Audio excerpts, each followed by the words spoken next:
Hey guys, this is a video on how to find the grip, the proper grip, the distance between your hands for your snatch. So, what is the main consideration here? I want the bar to hit me in the right place at the extension, right? That is what I'm going to be teaching you. There are other considerations here. So, overhead position is one consideration. Flexibility of the shoulder, elbow and wrist joint in relationship with the overhead position is the second consideration. What do I mean? That some people will try to snatch without good mobility on the shoulder, on the hands, or like with enough, like not even good. Like I can teach a person how to snatch with, you know, like poor mobility but still be safe and good and productive. But sometimes when there's not enough, they have to adjust the hand placement and that messes up with the grip. And so if you're in that case, if like your overhead position determines how you grab that bar, then you have to address the flexibility issue before you go to this grip that I'm gonna teach you. And that's just for a simple reason, and is that in technique for the clean and the snatch, when we're trying to get very technical on the lift and we're trying to teach you how to move proficiently, you have to adapt to the technique. The technique is not designed to maximize your you know, like your particularities. The technique is designed so that the bar is travels as vertically as possible. It maximizes like the general biomechanics of most people's bodies, that is to hit you higher in the hips as possible, and then that's it, right? Like so. Take that into consideration, right? So if you're limited upstairs, fix that first, then work on the snatch. Awesome. Let's assume that your overhead position is golden. I have a video on that if you want to check it to know what I mean.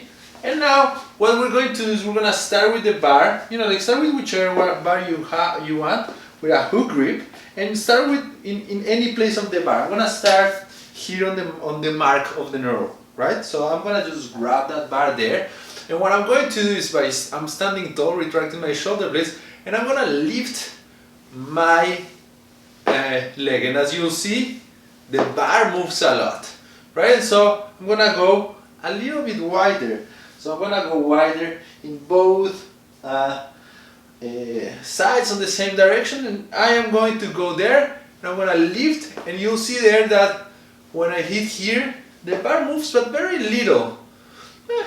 Maybe go a little bit farther out, right? And so I'm gonna go a little bit farther out. And now I'm there. And now I raise my leg and it barely moves. And when I finish, when I hit myself there, I'm not hitting myself on the bone here. I'm just below the bone at the crest of the hip.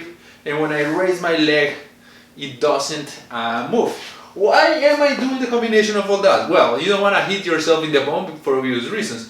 But when you're extending, you see where my legs are, right? So I'm almost in this position. So when I'm here, I want the bar to hit me right at the crest of the hip. That's the logic behind that method. Once I'm there, that's it. That's my snatch grip position. And what I want you to do is to be as consistent with it as possible so that you get super used to it, right?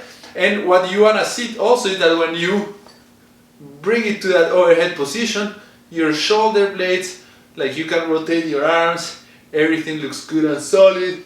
You know, you can have hook grip if you want it. Some people can't, but like you should be able, actually. I think that's a low bar that we set there. And you're able to have a good overhead position, right? And so that is it. That's the test. Simple test.